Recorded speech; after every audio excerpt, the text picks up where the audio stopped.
Hey y'all, and welcome to this week's From the Vault episode from the Magdalen House podcast. We are a 501c3 nonprofit organization based in Dallas, Texas, and known affectionately by many as Maggies. Every first and third Wednesday, we bring you a new release. In our From the Vault episodes, we share podcast releases from our 3 different podcast series: Recover Ed, Recovered, Interviews with Alcoholics, and Hope for the Family.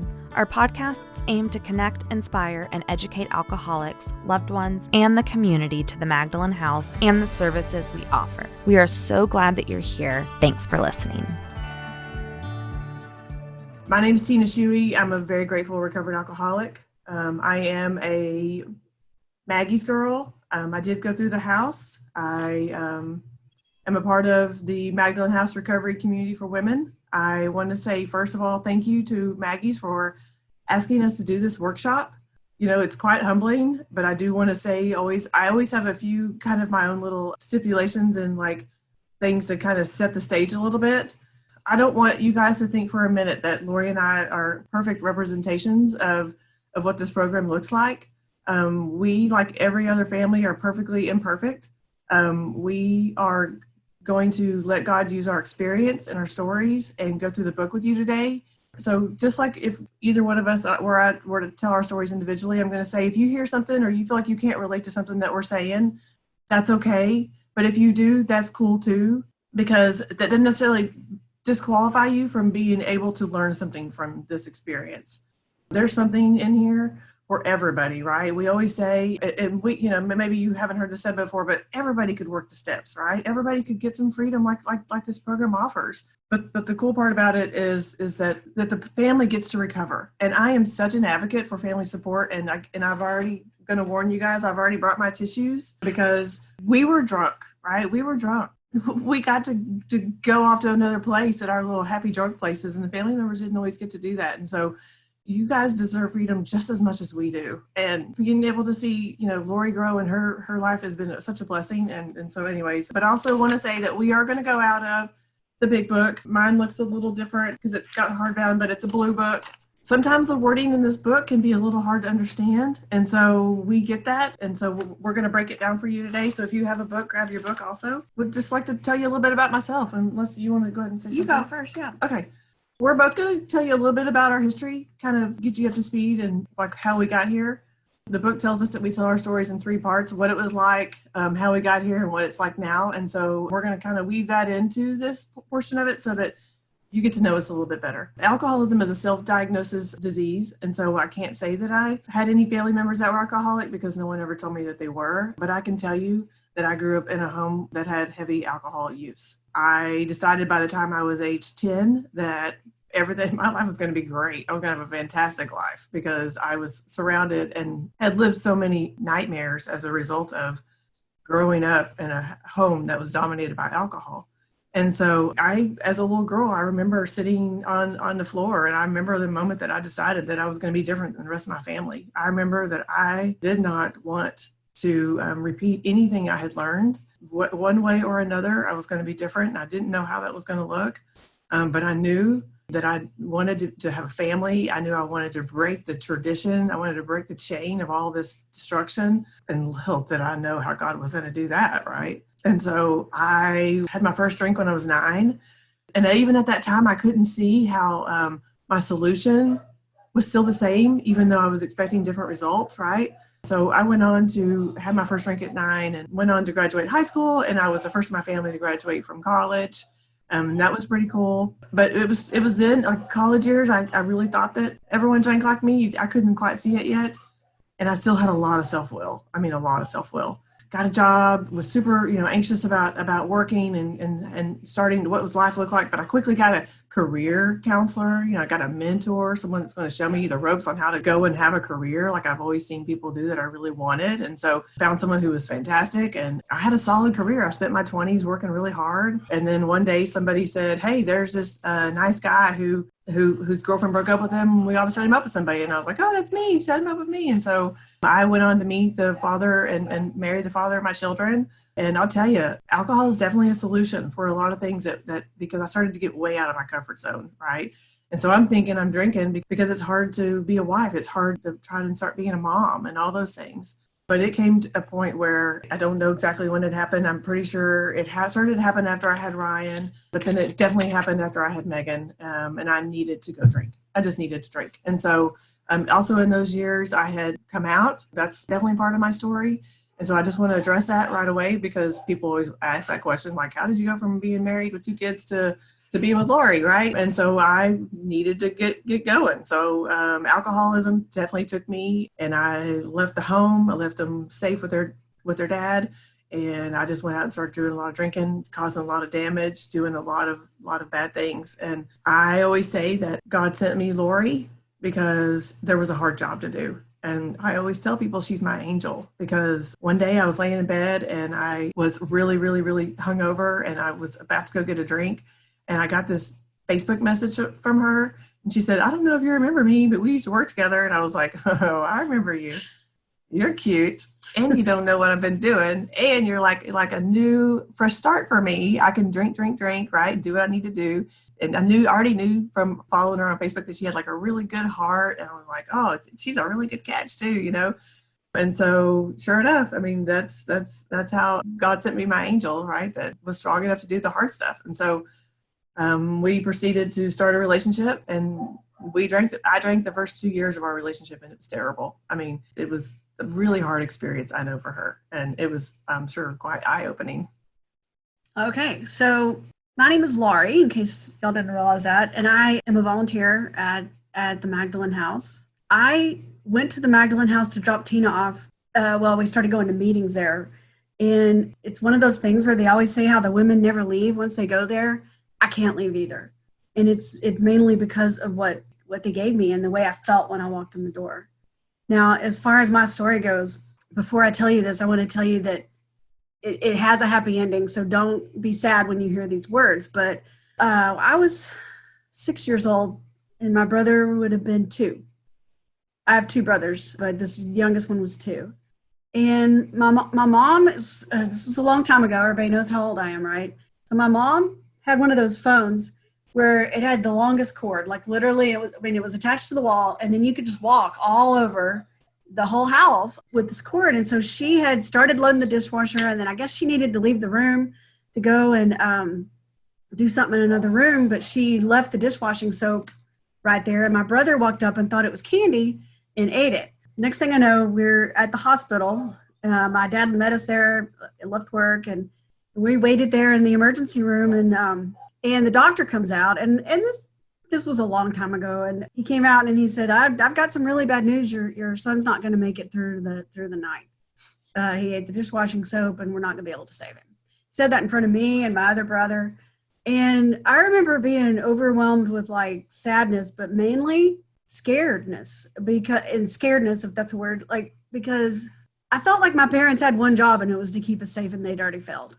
And so at that point on, I was never, ever going to let anything or anybody get out of control in my life. I was going to control everything from 6 years old on. So that carried on to my relationships, to everything that I did. And again, my brother did live through the night. He's here, and I have my beautiful niece and nephew to prove it. One of them is a proud Texas Tech Red Raider. So I just had this controlling thing, and that is what I learned about love. That's how I loved. That's how I knew my love all my life. Every relationship I had prior to Tina was just about control. It was the only way I knew. So when I did meet Tina, and isn't it weird that just out of the blue one day, literally, I did email her on Facebook. She did work at the same company that I worked at for 6 years. I think she'd been gone for like 6 years, but just out of the blue, I did email her. Take that for what you want, what you will. And the first thing she said to me when we went on our first date was, hey, I have to tell you something that's really important. And I was like, okay. And she said, I drink. And I was like, oh, awesome. I work in advertising. I drink a lot too. But I didn't know what that there wasn't any comparison. And I did try to keep up as the best I could. I will tell you this, the first, was it 2 years? They were really bad. They were really bad. And anytime I would try to tell any of my friends, you know, what I was going through, they would just be like, well, you're crazy. And yeah, I might have been, but this is going to sound really weird. But every time I prayed about it, God just said, it's going to be okay. It's just going to be okay. So I stuck around, and I'm thank God I did, because Tina has given me so much, as far as, this is kind of like a cliche, but being woke, because I was just kind of cruising through life. I had a good job. I had a good car. I had a great house. I had a great dog. I had the best dog ever. Life was great. I thought life wasn't great, because even though I grew up in Waco, Texas, and you cannot leave Waco without being religious, it's the rule, I believed in God with all my heart, and nothing ever could have changed that, because I did. But what Tina gave me was an open door to this program. And now I have a connection with God that is a huge difference in believing in God and trusting in God. And now I trust and rely. And that's, how I live my life. And so there came a time when Laurie and I were having relationship issues, and we were going to a counselor, and the counselor quickly realized that there was going to be no progress made on the relationship because I was hammered. I smelled and reeked of vodka. And so she convinced me to come by myself to meet with just her. And I was like, that's a great thing to do, because she got a lot of issues and I got a lot of things to say, right? It was great, because I'm like, yes, this counselor knows that it's all Tina, and she's just going to reprimand her. Yeah. So she started to talk to me about AA and the idea of going to get some help, right? Like some education. And it took a long time, but I finally told Laurie at dinner one night, I said, I have some homework. And she said, what's that? And I said, I'm going to go try an AA meeting. Well, if any of you on here can appreciate my Al-Anon humor, right? I always say at this point, like a good Al-Anon, she went and found a couple meetings for me, right? And I didn't know. Y'all have no idea about the Family Afterwards. Like, I'm an alcoholic through and through, selfish as all get out, right? She found the Magdalen House. And I'm so grateful for that. We started to go to meetings, and it wasn't until one day a lady walked in that looked happy. She didn't have any shame. She was free, and she bounced, and she had blonde hair, and she was cute. And she introduced herself, and I was like, I know you. I used to work with you. And so I went up to her after the meeting and said, do you remember me? And long story short is I agreed to meet with her. And for those of you who don't know, I'm not going to let this meeting go by without giving you the definition of alcoholism. Because if there's one thing that you hear today, I really want you to hear this, okay? For years and years and years, I wanted to be different than the rest of my family, right? For years and years and years, I didn't want to be this person that I had turned out to be.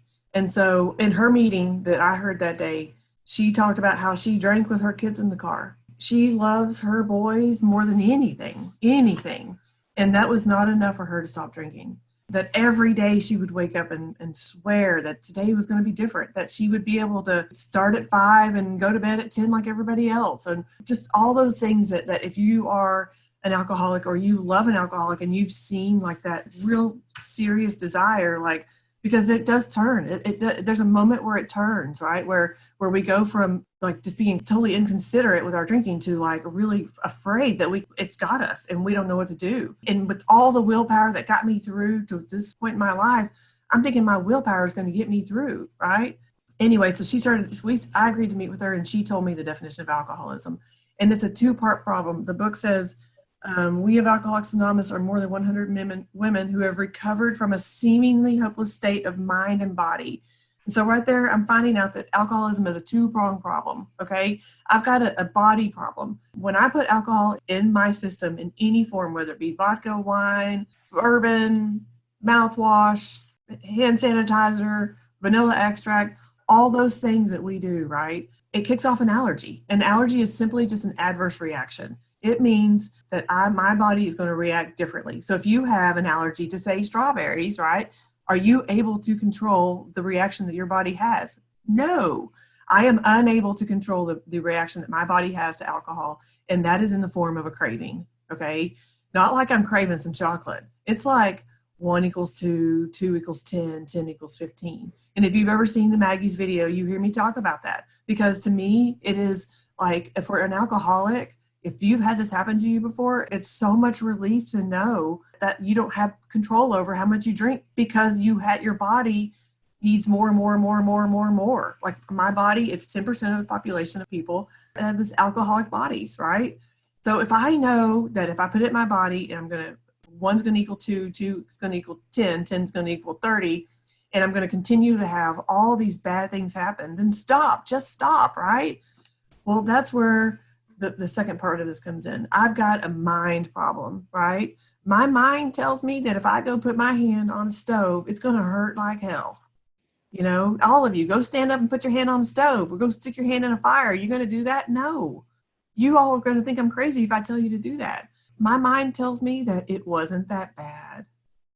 It's going to be different, Tina. You're overreacting.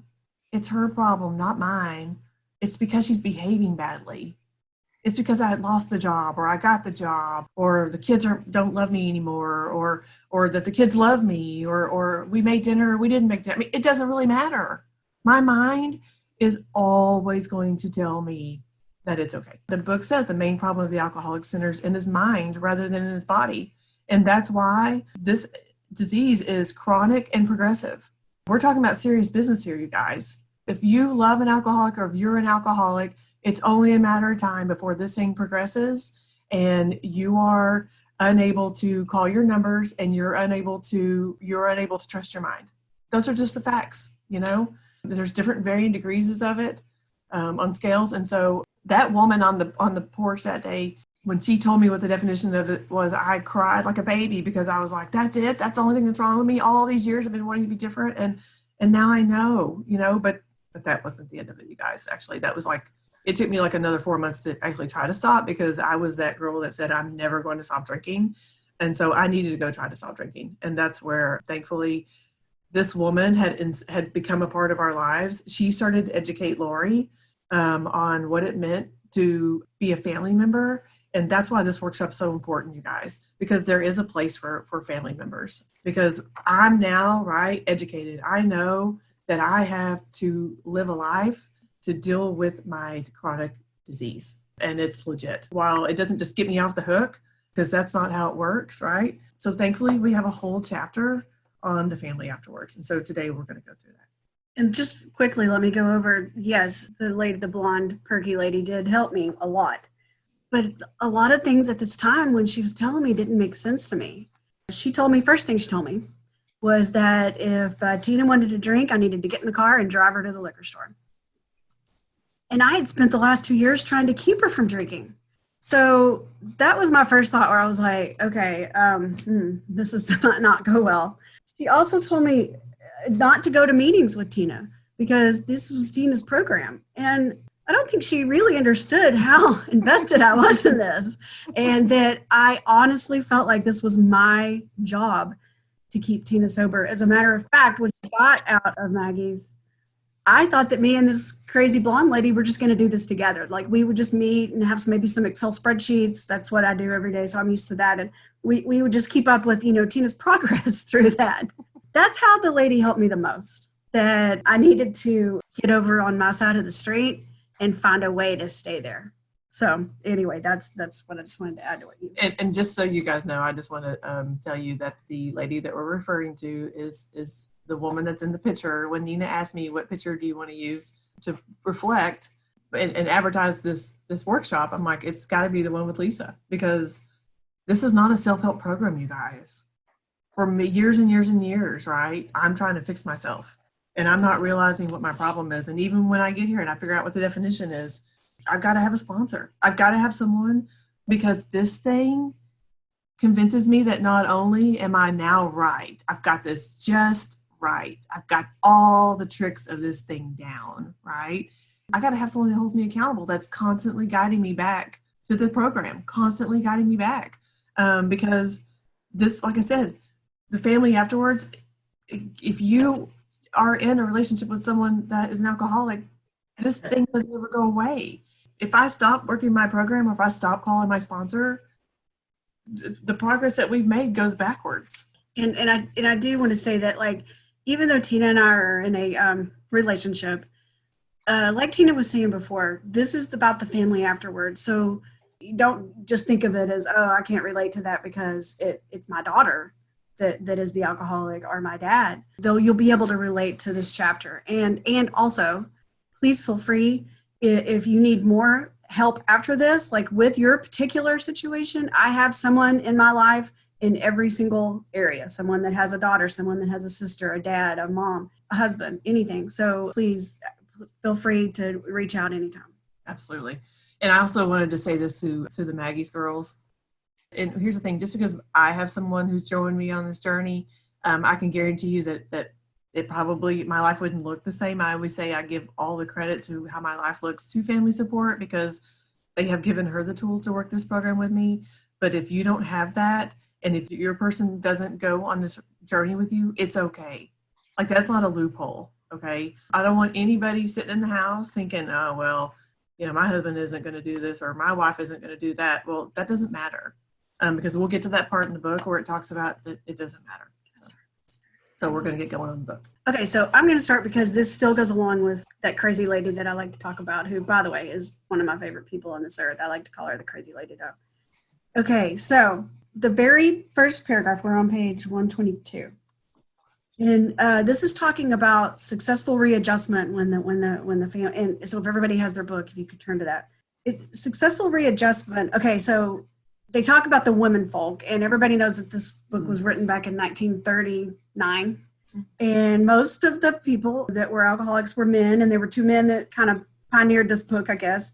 And so they speak to women when they talk of the family, but we don't now, living here in the year 2020, we don't look at it that way. This is everybody and anybody that loves an alcoholic. There's suggested certain attitudes. So when you hear us say wife, that's what we mean.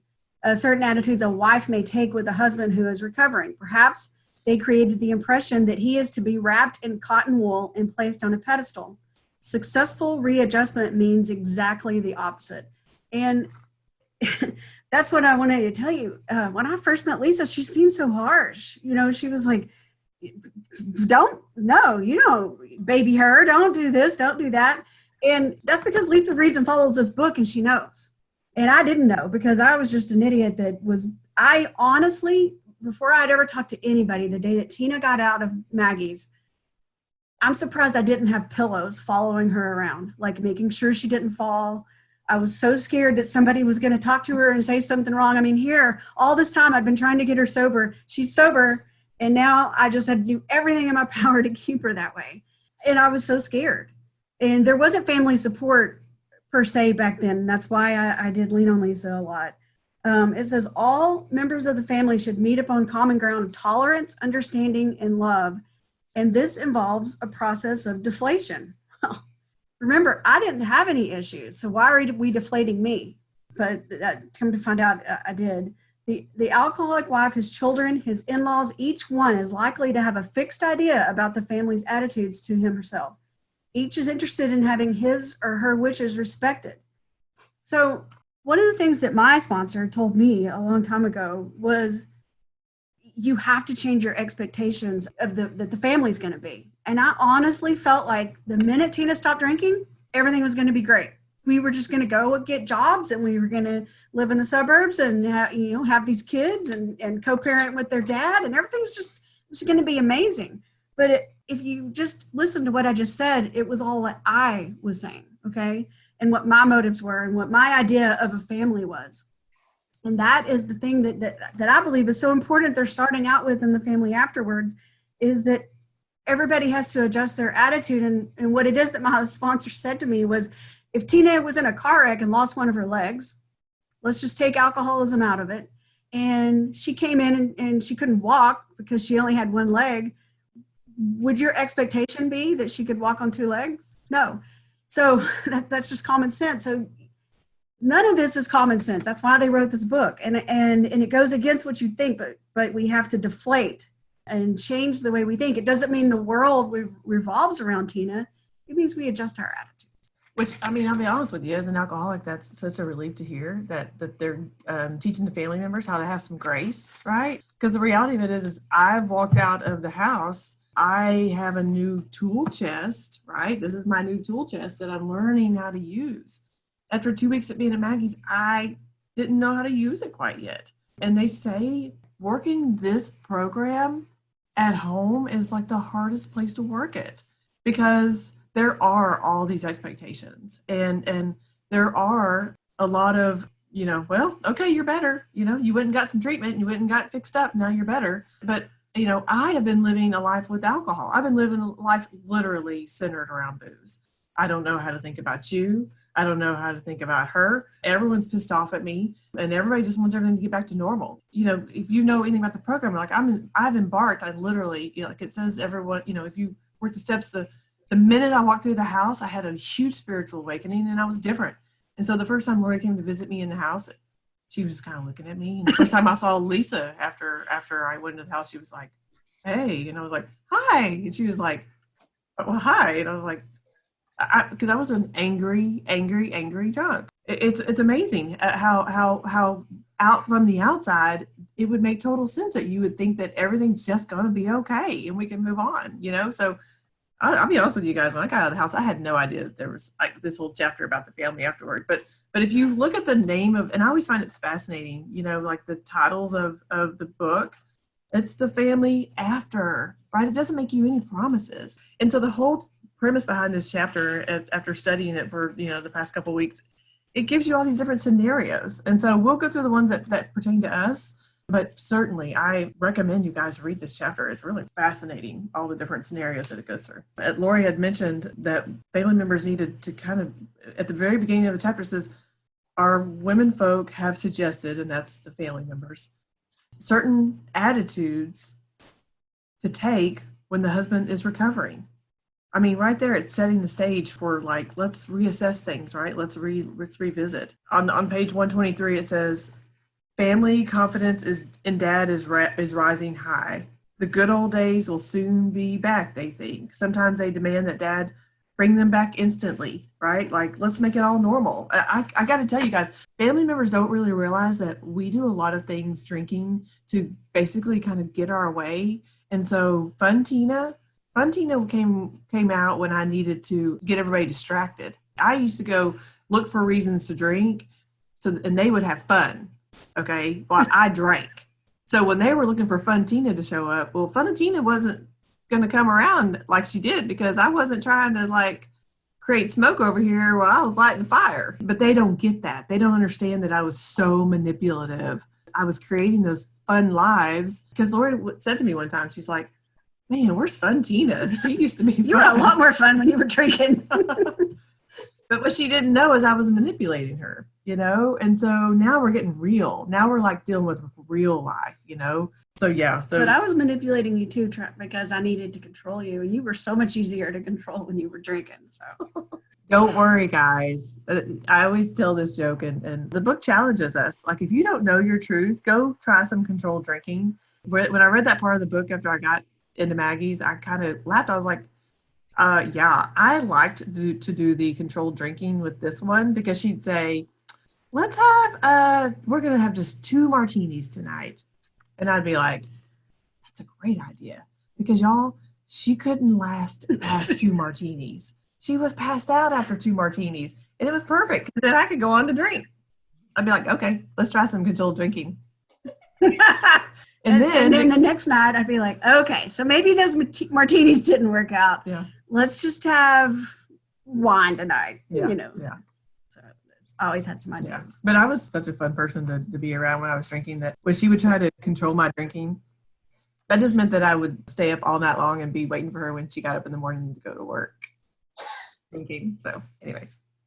That's the confusing part about alcoholism. And I know that we touched on this early on with Carolyn's husband. He said, Floyd said, we're not a glum lot. Well, here's the confusing part about this whole thing, right? Is I have a disease, but it's really hard to look at somebody and say, you just have a disease, when you've done all these, like, live through like some of the worst experiences of your life. You guys, I had some of the worst experiences of my life as a child, because I was around drinking, and terrible stories that came from that. And that stuff is not funny, but I'm telling you these things so that you can see like a little bit of insight to how I think and how those things worked for me, so that you can kind of bring it home a little bit. And I'm not saying those things so I think it's funny. I say those things because I want you to know that an alcoholic will do things that is not necessarily with the best motives, but we're sick. And so anyways, I don't know that I'm making sense on that, but I just really want you guys to know that it is hard. It is hard to forgive somebody when they've done things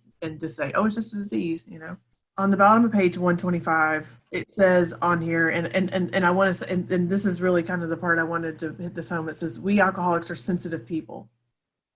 It takes some time for us to outgrow that serious handicap.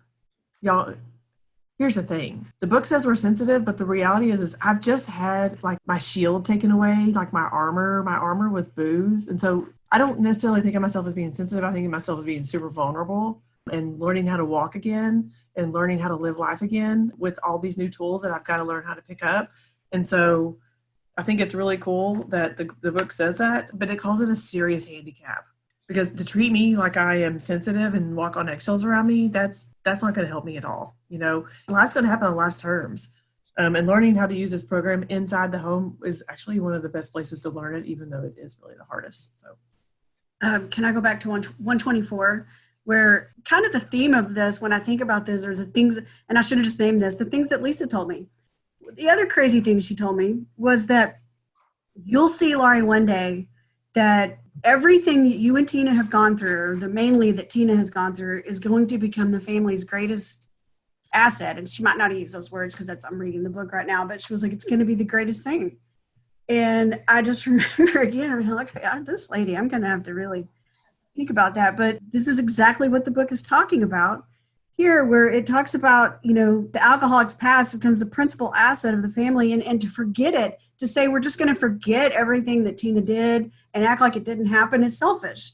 I don't mean to say that the families are being selfish, but Lisa could not have been more right. And that's why I'm sitting here right now, because if I can help 2 people from the place that I work, if I can help 3 families from the Magdalen House, that's what I'm compelled to do. Because of what was given to me, I was helped by several people that have been through this program. And now that past that we have, I can tell that, and I can stand up and say, just, in front of people and say, golly, we went through hell and it was really bad, but she has a disease and let me explain it to you. And I'm just as sick because I can take a drink of alcohol, but I have an obsession with her drinking. She had an obsession with alcohol and I had an obsession with her drinking. And by the way, my obsession did not just stop with Tina. It was also people at Target who didn't walk on the right side of the lane, or people who didn't leave fast enough from a stoplight, people at work who had typos, or if a picture's crooked, whatever it is. I had a million obsessions, but my main one was her drinking. So that's all I had to say about that. No, you're good. Thanks for taking us back to page 124. On the top of that page, it says, Henry Ford once made a wise remark to the effect that experience is a thing of supreme value in life. That is true only if one is willing to turn the past to good account. We grow by our willingness to rectify and convert them into assets. And that was also one of those things that Lisa told me when I met with her on the porch that day. She said, your experience is going to help another woman. And she already showed me how her experience was helping me. And so it made sense to me that my experience would help somebody, but I had no idea what that really meant. I didn't really understand that now we're going to have to, not only have I been torturing my family, not only have they been living through hell with me, but now we're not going to stick them under the rug, right? Now we're going to talk about it. And now we're going to use it to help people. And that's where we come together, right? And it says, and I made a note about this because on the alcoholic side, we talk a lot about willingness. What does willingness look like for you? Well, let me tell you what willingness looks like for me. Willingness looks like for me that I'm going to die if I don't do this program. Willingness looks like for me, it's all about my experience. My experience has shown me that if I don't do this, I know what the answer is. There's no more door C for me, right? I'm either going to die from alcoholic death or I'm going to live on a spiritual basis. And so willingness is my experience. And so your experience is what's going to get you willing. And I promise you that even though you're on this Zoom and you may think that what you've been through isn't going to help somebody, you're wrong. You're wrong. And you know what? Thank goodness Lisa told us that over and over again. I tell you guys, I used to pick up birthday chips, 1 through 5 birthday chips. Every time she'd read this part, okay? The alcoholic's past thus becomes the principal asset of the family and frequently is the only one.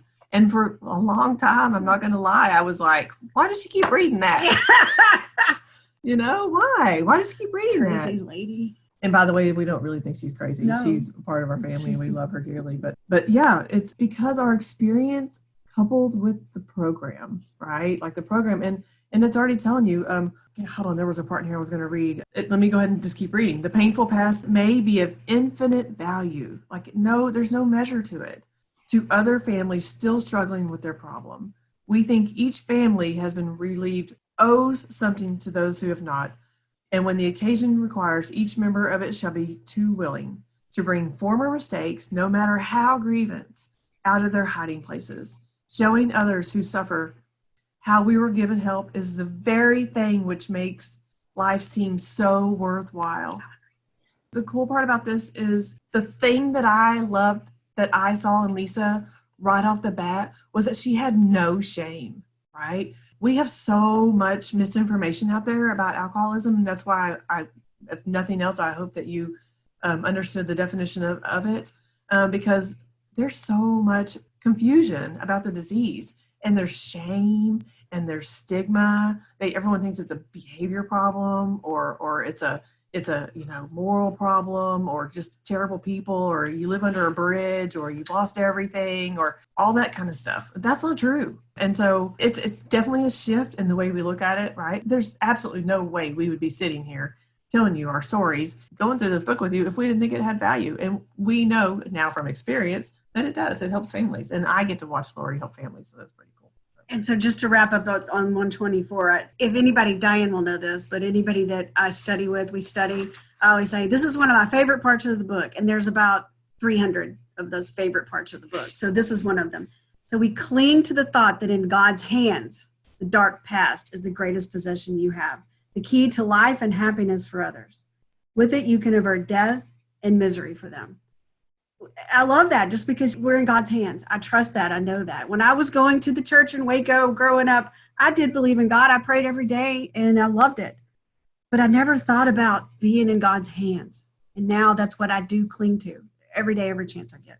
Well, and while we're on the topic, I just want to say something. Laurie's referenced going to church a few times in religion. This program is a spiritual program, and so it's different than church. It luckily for us alcoholics who get here and we are either burned up or pissed off or whatever at God, whatever our conception of God is, it doesn't really matter, because the book tells us that we can get going. But the cool part about it is I'm building a relationship that's different from that. And so I just want to say that if you have any, if you're a family member on here specifically and you have any like bias against religion, whatever, that's a totally separate topic and not meant for this meeting. But I think it's pretty cool that when you look an alcoholic in the eye and say, was that working for you? And they say, clearly not, because here I am and I'm dying. Then this is where this book is so super important. This is when she says avert death and misery, this book. And yes, and thank you, because my higher power happens to be God, but it sure doesn't have to be. It does not have to be. It just has to be a higher power. And thank you. On the page 125, you'll see a lot of these things in here. It's called love and tolerance. We do talk about each other a great deal, but we almost invariably temper such talks by a spirit of love and tolerance.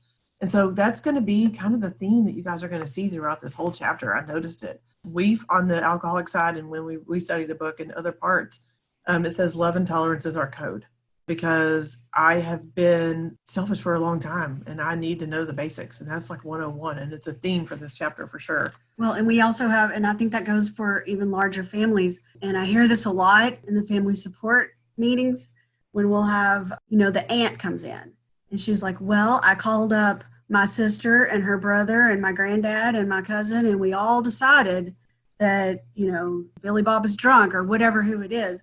And that's just the thing. It's like, once they recover, yes, that was going on. And I did it too. I did it. I would call anybody who would listen and say, oh my gosh, Tina drinks so much. I wouldn't believe how much she drinks. And anybody that would listen. And I think especially in families, and I think that's what I took from this, is it's like love and tolerance.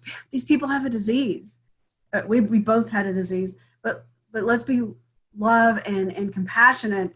And when the aunt calls and says, well, how's she doing? Because last time I was at the family reunion, she was really drunk. That has to stop. That has to stop. And love and tolerance is the only thing that can move the family forward.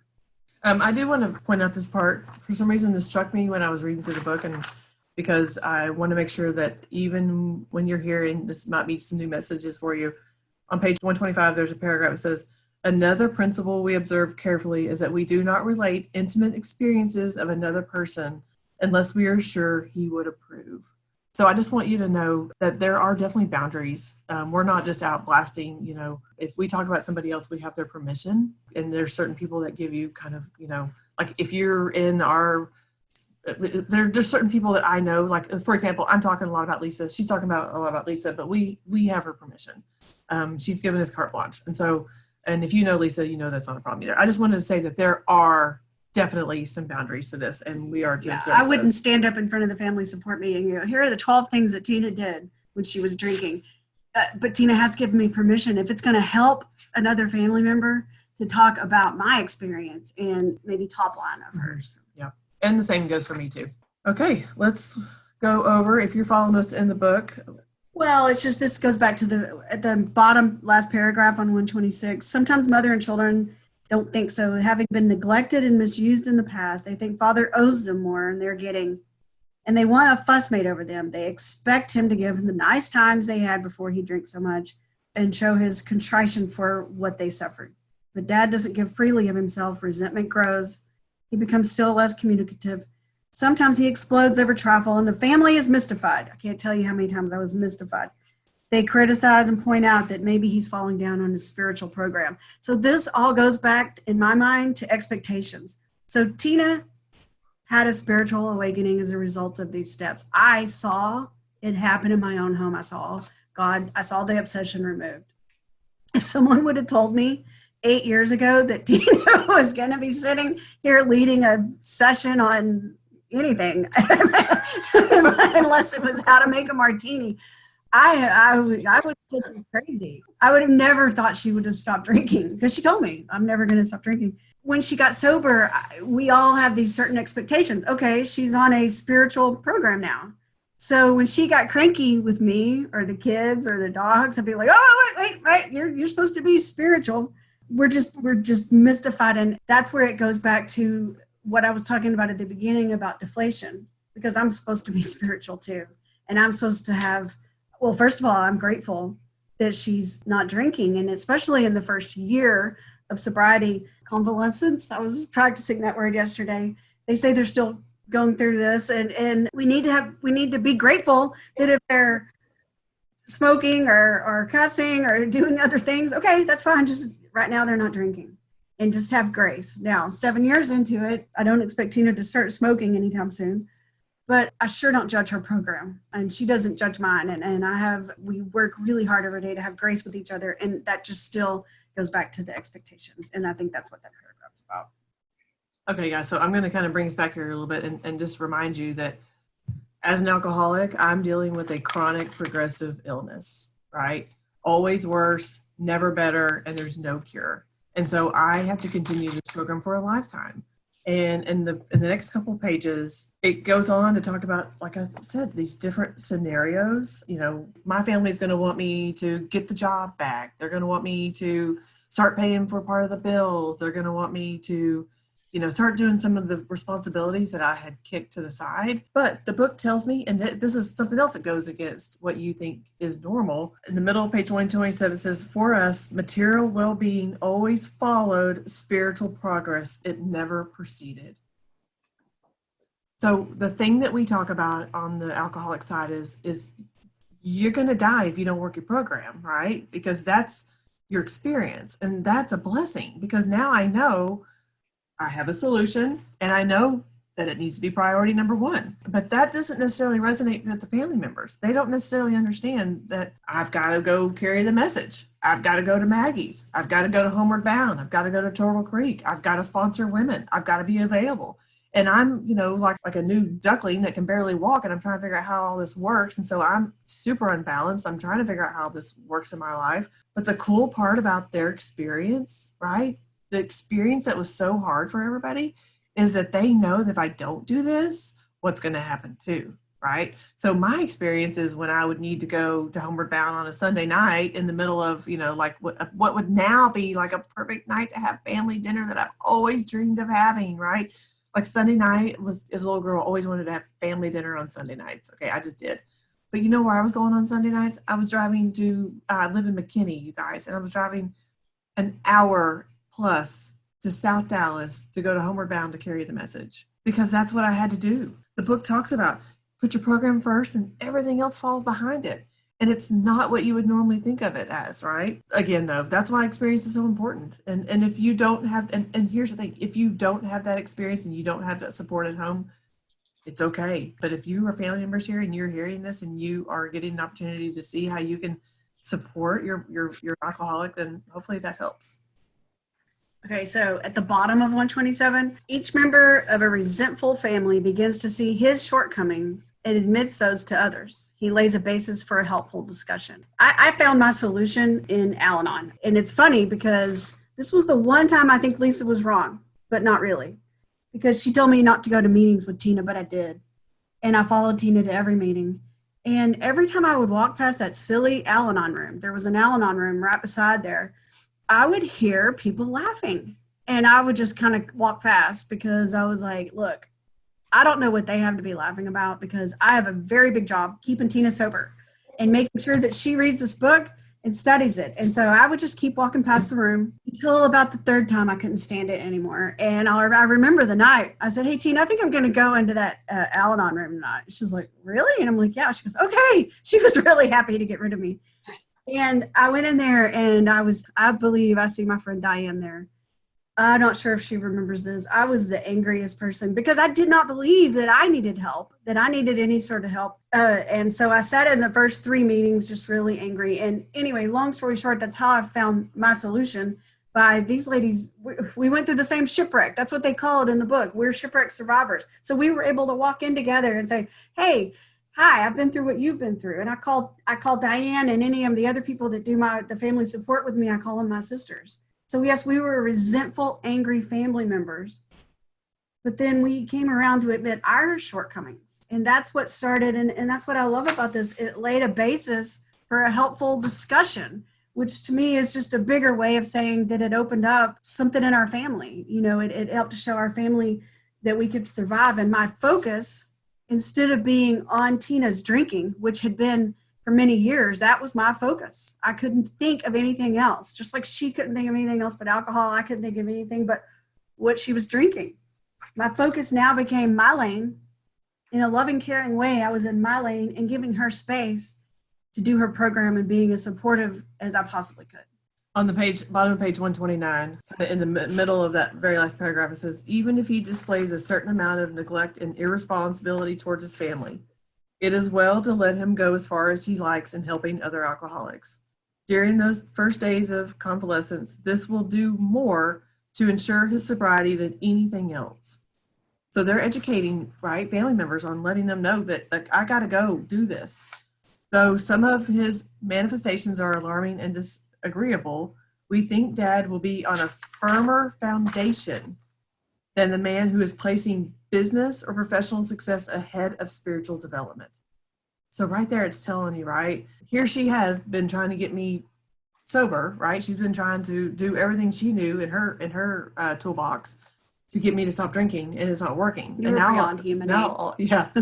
And now all of a sudden I'm going out and helping other alcoholics. I'm leaving the house. Like, I've already been gone. Now I'm still gone. You know, it says he will be less likely to drink again, and anything is preferable to that. And to me, that's just a way of like keeping perspective, you know, keep perspective that while I have to go out and carry the message and do all these things to get a firm foundation, you know, the program is progress, not perfection. There still needs to be progress, and I've got to build a foundation. And so that's why the first year or two are definitely critical, but they're also kind of hard to navigate because they're not always going to be like that. You know, that's one of the reasons why it's so important for alcoholics and to get a sponsor, that they want what they have and they see them growing in this program, because year 1 and 2, every year in sobriety, I always say it's like dog years. Like I'm learning. We just heard Shelly tell her story at 11 o'clock, and it was like a crash course in learning how to be an adult. And I completely agree with her. I was like, that's it. I mean, it really is. Like we have been living out of a bottle for so long that I have not been a contributing member of society. So while I'm learning how to get my sea legs, what I'm really doing is I'm putting my program first. So I'm going out and carrying the message. And I feel like I'm harping on that quite a bit, and I don't mean to, but I just think it's a really critical part of the success that we've had together is her support and patience for me to do that. It says in the middle of page 130, it says, and I have 100% written out in the margins for this, it says, these are the realities for us. We have found nothing incompatible between a powerful spiritual experience and a life of sane and happy usefulness. And then right below that, it says, one more suggestion. Whether the family has spiritual convictions or not, they may do well to examine the principles by which the alcoholic member is trying to live. They can hardly fail to approve these simple principles, though the head of the house still fails somewhat in practicing them. Nothing will help the man or the alcoholic who is off on a spiritual tangent so much as the wife who adopts a sane spiritual program, making a better practical use of it. And that was the thing for me, is that here we are living in the house together, and Tina had a spiritual awakening, and I was just waiting for things to come back to normal, waiting for everything.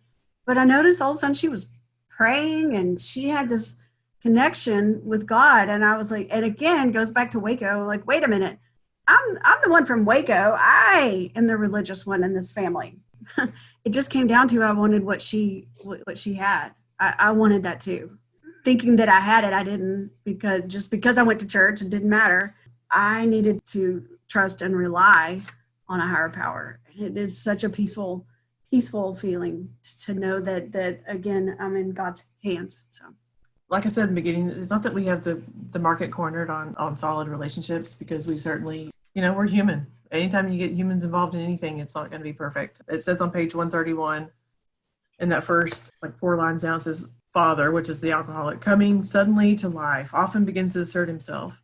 This means trouble when the family watches for these tendencies in each other and comes to a friendly agreement about them. Oh, it means trouble unless, so we're both really strong people, strong alphas, right? And so we've had to learn how to live in the principles and learn how to bend towards each other. We're not going to look at Lisa right now. But I did look at Lisa. I shouldn't have. but the book is guiding us on this, even that part of it, right? And so that's the cool part about having a sponsor, is she's like, hey, your answer's in the book. There's not much that's not addressed in the book. She always tells me that she doesn't always tell me this, and that's my exaggeration. But in the beginning, she would say, this is spirituality for dummies, but I do want to read this next part. At the very beginning, the couple ought to frankly face the fact that each will have to yield here and there if the family is going to play an effective part in the new life. It's a new life, you guys. We had to finally come to peace about the fact that our expectations were gone and God was guiding our lives. It becomes literally we're helping people with our experience and our stories and showing them to Maggie's and carrying the message, and God's taking care of this stuff. He's in the middle of all of it, but not unless we let him in. So we have been speaking to you of serious, sometimes tragic things. We have been dealing with alcohol in its worst aspect, but we are not a glum lot. If newcomers could see no joy or fun in our existence, they wouldn't want it. We absolutely insist on enjoying life. And that's just what I just said. If I'd have walked by the Al-Anon room and they'd all been in there crying, I would have just kept walking. And I'm like, oh, I've got enough to cry about. We absolutely insist on enjoying life.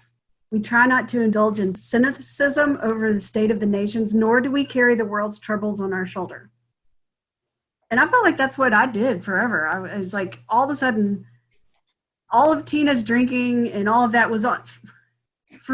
Why? I thought that was me to deal with, because I guess I thought I was God at that point. I had the weight of the world on my shoulders, and I have to tell you, I have a lot more time on my hands now, and I can sit up and not have anything on my shoulders.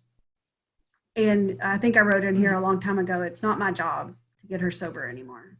It's not my job. I wrote that in the beginning. That's what I was trying to read my handwriting, but I thought it was, by the way. All right. I also marked in here, it says, when we see a man sinking into the mine that is alcoholism, we give him first aid and place what we have at his disposal. And so a lot of this is also talking about how this is serious business, but we remember that we have a solution and we give them the solution and we don't take on other people's problems because that's easy to do, right? So we think cheerfulness and laughter make for usefulness. Outsiders are sometimes shocked when we burst into merriment over seemingly tragic experience of the past. But why shouldn't we laugh? We've recovered and we've been given the power to help others. If you've been at the house at all and sat in a meeting, you'll hear us women talk about our stories and relate to each other. And we do. We can laugh about it now. While the family members might peek in and think that that's insensitive or it's not really funny, God removes the shame. God removes the shame when we use it to help somebody. And that was a concept that took a long time for me to understand. My sponsor would tell me that over and over again. The shame gets removed when you use it to help somebody. And it's so true.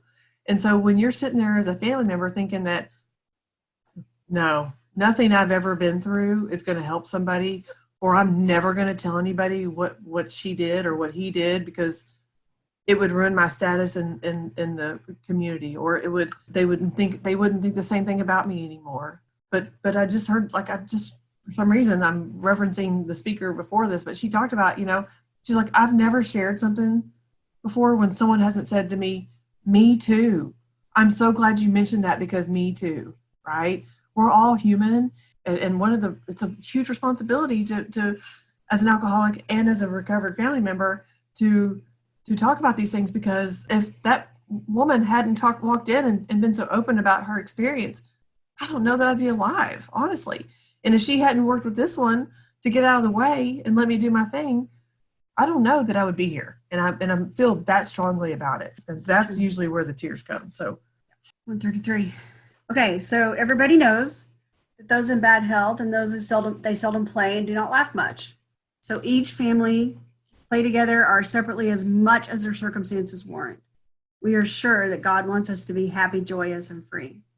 And I think I heard that my very first meeting, and when I went to Al-Anon, and God wanted us to be happy, joyous, and free. I'm like, how can I be happy, joyous, and free?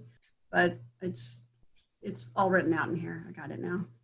We cannot subscribe to the belief that this life is a vale of tears, though it once was just for many of us. But it is clear that we made our own misery. God did not do it. Avoid then the deliberate manufacture of misery. But if trouble comes, cheerfully capitalize it in an opportunity to demonstrate his omnipotence.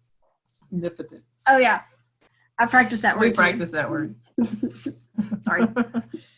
No, you're good. We are convinced that a spiritual mode of living is the most powerful health restoration. And this is, guys, the thing that about alcoholics, and this is talking about how when we get here, we have like so many health problems. People don't really realize exactly like what alcohol does to your body in terms of like creating like all these extra health issues, depression and anxiety, obviously liver and pancreas and all these other things. But it's amazing. Like when we stop drinking, the things that it's like an onion. I saw that when I was in the house, that recovery is like an onion. You peel back one layer and then you get to deal with the next thing. And so now it goes on to talk about how we have a responsibility. Like now that not only do I have a responsibility to talk about my recovery and share this with somebody, but I have a responsibility to take care of my body now so that I can do those things. And I think it's pretty cool that the family members get educated on that, because we can be pretty dishonest and manipulative when it comes to those things. I can sit here and tell her, oh, I'm depressed, or oh, I'm this. But the reality of it is I can go take care of those things now. I've removed the alcohol problem, and now, we can go see doctors and we can be honest with doctors, but we can also be responsible as well. Page 134, and this is a topic for me that's really special. In the middle of it, it says, the alcoholic may find it hard to reestablish friendly relationships with his children. Their young minds were impressionable while we were drinking. Without saying so, they may have cordially hate us for what we have done to them and to the family. The children are sometimes dominated by pathetic hardness and cynicism. They cannot seem to forgive and forget. This may hang on for months, long after their mother has accepted dad's new way of living and thinking. And I have to tell you guys, as a woman who grew up in a home that was dominated by alcoholic violence, it does take a long time to forgive. It takes a long time. And so for me as an alcoholic to expect anything different is hypocritical. But it's been really cool. I mean, I'm 7 years sober, and it wasn't until 2 weeks ago that my youngest finally was willing to ask me all the questions. You know, it took her 7 years to be ready to talk about it. And so... And she had anger before that. Yeah, she was, I've been paying for a lot of counseling, and on top of, just being a teenager too. But there's hope in that, you guys. And everything she asked, I answered. Because I owe her, if I'm going to sit here and tell you, I'm obviously going to tell her everything she wants to know, because I want to remove the shame for her too.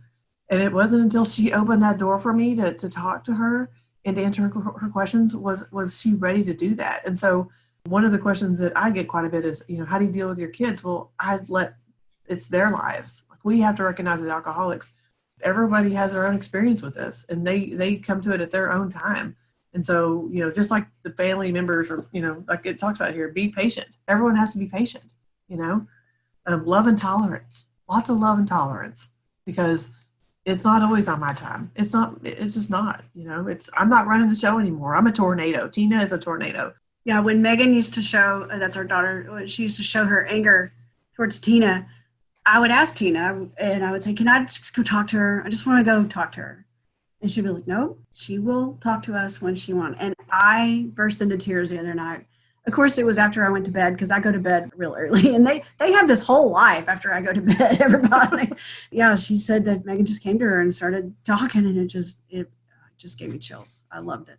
Yeah, I mean, I was honestly, guys, I was really excited when I could walk to a room and the kids didn't just get instantly scared. It just takes a long time. It really does. There's expectations all around, and we have to be really patient with each other. In the meantime, the primary purpose of my life is to carry this message and to use my experience to help others, and then everything else follows behind it. It's pretty cool. And so it goes on to talk about, in time, this is talking about children. In time, they will see that you are a new person, and in their own way, they will let you know it. When this happens, they can be invited to join in on meditation, but at the bottom of that it says, from that point on, progress will be rapid. Marvelous results often follow such a reunion. And I'll tell you guys, the night after Megan came and talked to me and asked me all the questions she's ever wanted to ask me, and I answered her as truthfully as I could, she came and sat next to us that next night and watched the movie and curled up next to me and put her head on my shoulder. The whole night. Yeah, and we just didn't move. We didn't know what to do. You guys, I wouldn't kiss my kids because I always smelled like booze, and I didn't want them to smell it. And so I wasn't really affectionate with my kids because I was trying to, I was so ashamed. And so I usually talk about that quite a bit in my story when I tell my story. So top of page 135 says, whether the family goes on a spiritual basis or not, the alcoholic has to, if he would recover. The others must be convinced of the new status beyond the shadow of a doubt.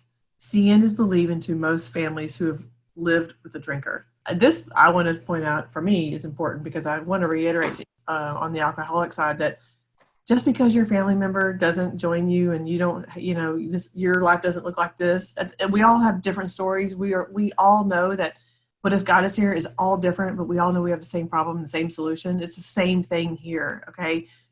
Just because if your family member never picks up this book, it doesn't matter. You have all the tools you need. So, and the one thing I want to add to that, whenever we do our family support group for the Magdalen House, they're always asking for tips. What do we do? Do we take the alcohol out of the house? Do we do this? Do we do that? My main tip, and I think Diane would join me in this, because it's saying here that seeing is believing. And that's true. Seeing is believing. You've lost a lot of trust over the years. I won't go into all of it. But yeah, there's a lot of things and reasons to mistrust. But the most important thing here is to let the alcoholic know that they've got this. They and God have this. And you know that they do. And you've got to believe that as well. Seeing is believing, yeah, but you also have to believe that they got this. And that's how you support them. As long as I'm working my program, God completely removes my obsession with alcohol, the mind part of it, right? Because like we talked about in the beginning, the main problem of the alcoholic center is in his mind. And so as long as I'm working this program, not only do I not think about it, I don't think about it. I don't not think about it. I mean, I'm completely neutral. The book talks about how we're rocketed into a fourth dimension. And it's so true. It's crazy. I mean, I buy wine for her. She drinks. It doesn't bother me. As a matter of fact, how selfish would it be of me to expect for her to cater her life around me? I've already been the center of the family. I've already been the selfish one. I've already made everybody do everything I want them to do because it fit my drinking life, right? And so now I don't have to be the selfish one anymore. Everyone can be who they want to be, because I'm working a program and she supports me in doing that. While we, don't have a perfect life by any stretch of the imagination, we, as much as we can, make it about the spiritual part of it. And so sometimes she'll say, hey, have you called your sponsor? And sometimes I'll say to her, hey, have you called your sponsor? Because here's the thing, you guys, it's progress, not perfection. Like, I'm never going to get across the finish line, right? I was talking to my sponsor about that this past week. There's not a finish line to this thing. It's for a lifetime.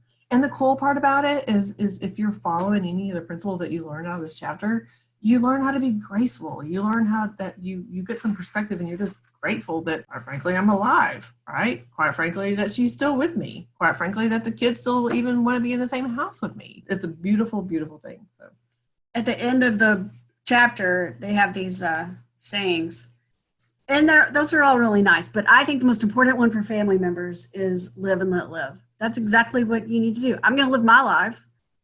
I need to let her live her life. Where before I was not letting her drink. I was trying to keep her from drinking and all of that. So live and let live. I think that's, to me, the most important for family members. Well, I also have a note in here from Alcoholics studying the book. It says those last three mottos are for the family. They're not for us.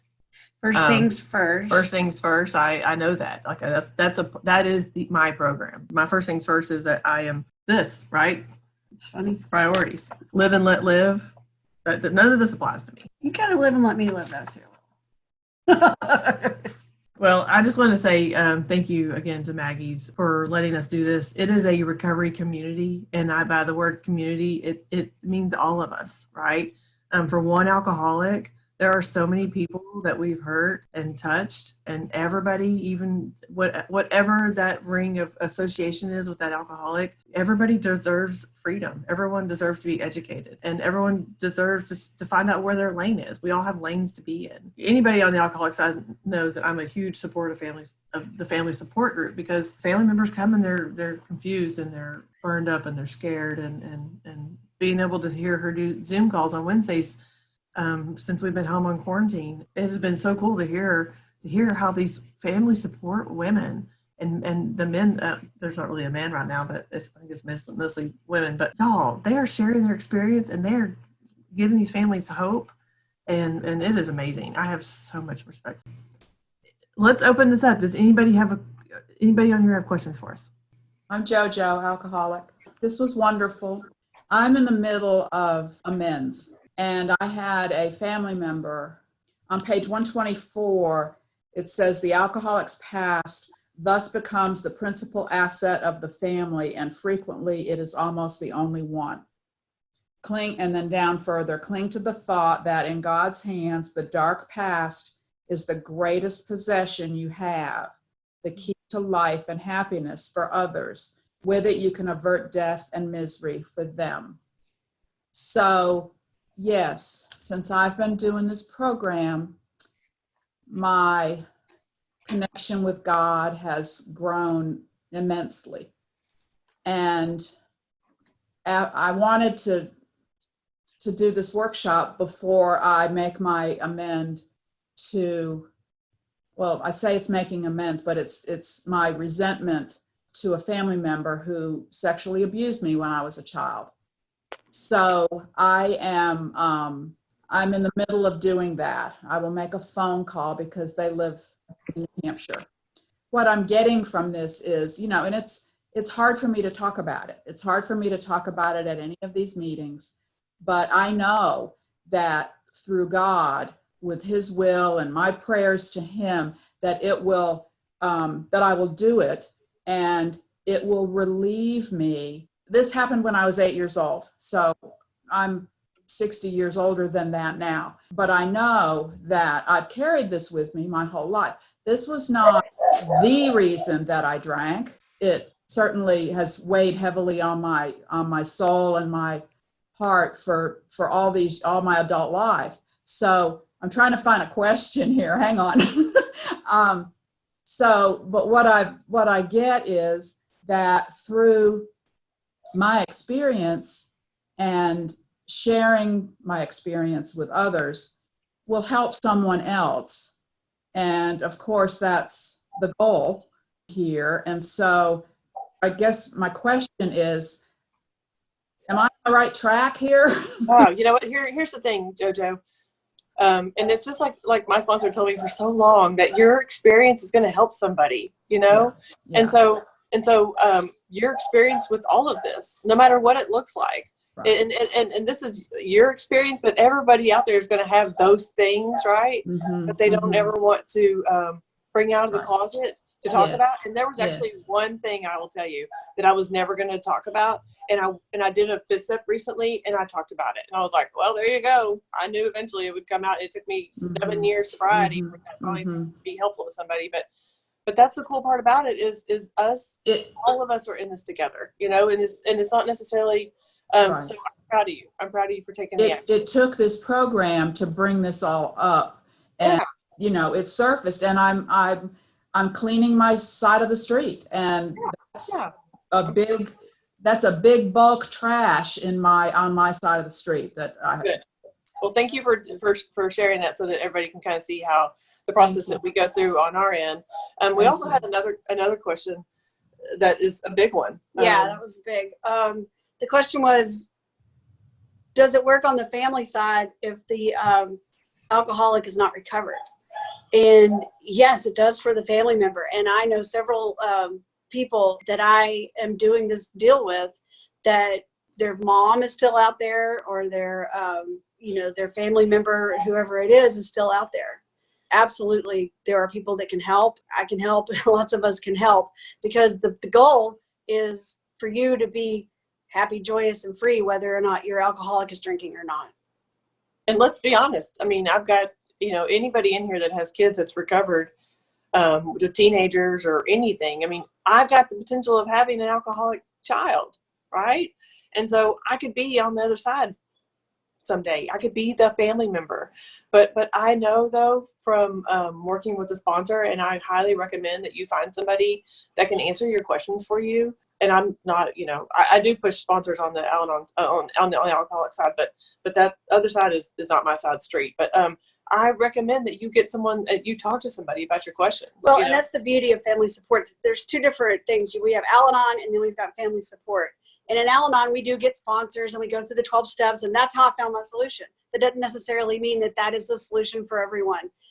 We have people that walk into family support, and I tell them it's a disease, and they say, okay, and they turn around and walk out. They're like, that's good to know. And then they're okay. So in the family support, though, that's where we take it just a little bit further, and we answer, maybe they've got questions, and we help them answer those questions, and they don't necessarily need to go through the steps or go to Al-Anon. So that's why I love having both of the parts of the program. Either way, I am happy to talk to you guys about any of that. I would do anything to help another. Yeah, because if you look at the stats, there are roughly 25,000 alcohol-dependent women in DFW alone. Okay, that's a lot of family members. That's a lot of loved ones. That's a lot of friends, sisters, nieces, husbands, dads, brothers, co-workers, bosses, right?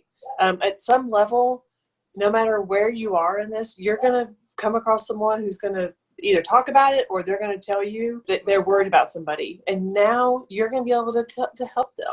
You're going to be able to say, I don't necessarily have all the answers, but here is a place, and send them to the Magdalen House. You guys, Maggie's has so many resources, and it just gets better every day. We were reading a comment from Kay, and I completely agree with you, Kay. This program becomes mission critical when you have a loved one that's out there, because it's hard. It's hard, you guys. It goes against everything that we believe, like to let an alcoholic go and get done, right? What does willingness look like? Willingness looks like having your behind handed to you.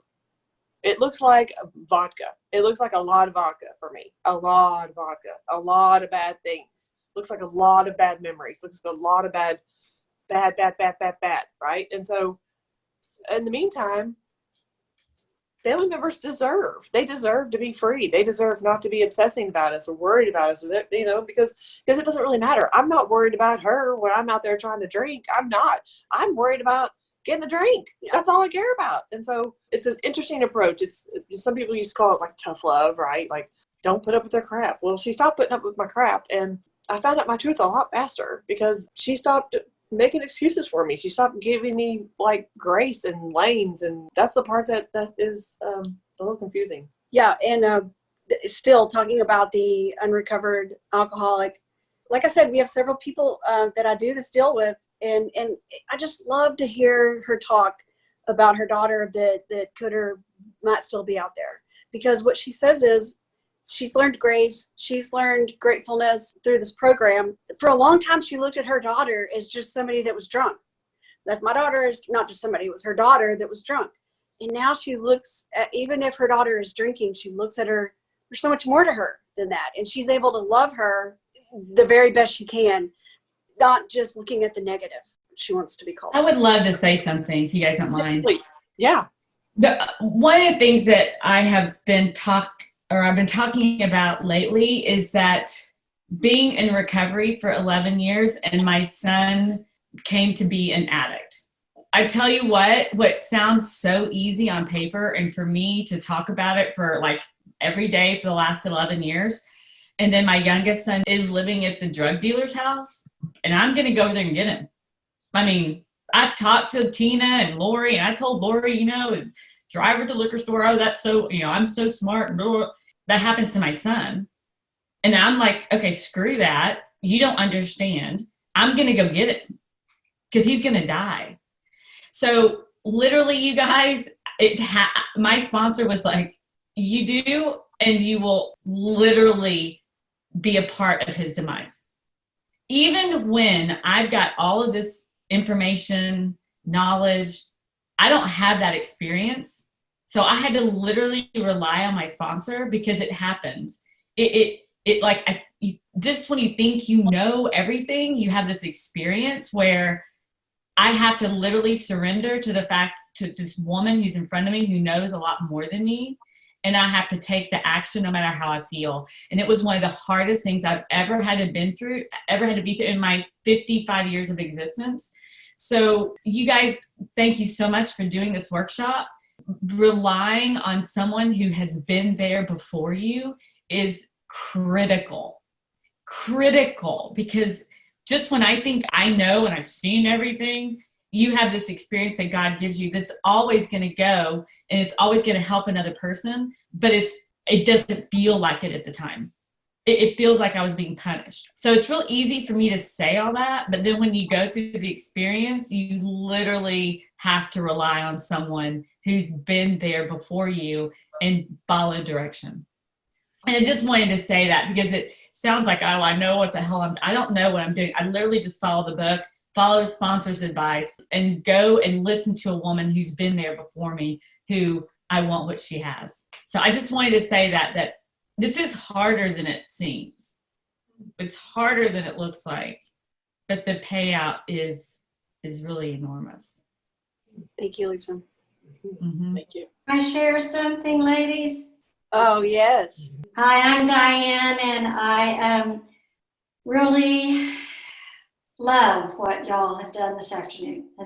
It's wonderful hearing all of this with all of you. And I serve with Laurie on family support, and I cannot tell you how life-changing it has been for me to work the steps of Al-Anon with the help of a sponsor and then serve at places like Maggie's family support. My younger daughter is an alcoholic and still active in her disease. But this is what keeps me grounded and connected when she relapses. It has changed my life. Not only my relationship with my alcoholic daughter, because now I understand the disease. It's not a matter of self-control or willpower or why can't you get this, you're sacrificing everything of value in your life. You know, I just didn't get it. And I felt I had the power to stop her from drinking and ruining her life. And I mean, working the steps, my gosh, just made me aware of so many selfless ways in my life. But it's not only changed my relationship with my daughter, it's changed my relationship with everyone in my life. I can't recommend it more highly that if you have a family member you think might benefit from joining us in family support, we would love to have them. And, you know, Laurie has my phone number, and I'm happy for her to share that with any of you or your family members. I'm available always to help in any way that I can. Thank you so much again, guys. This is incredible. So don't assume that everyone in family support has an alcoholic who's recovered, because some family members are reluctant, perhaps, to participate because they think everybody's on the other side and healthy. No, not always the case. Thank you. Thank you, Diane. Yes, we really appreciate you bringing that up, and that is exactly true. And I can just look across just our small group of people at the family support, and it runs the spectrum. And here's the thing: just because we might have a spiritual solution, there's somebody out there who doesn't, and so we just keep going. We keep going and sharing the solution with people, because that's the only thing that's going to help anybody. I have a question.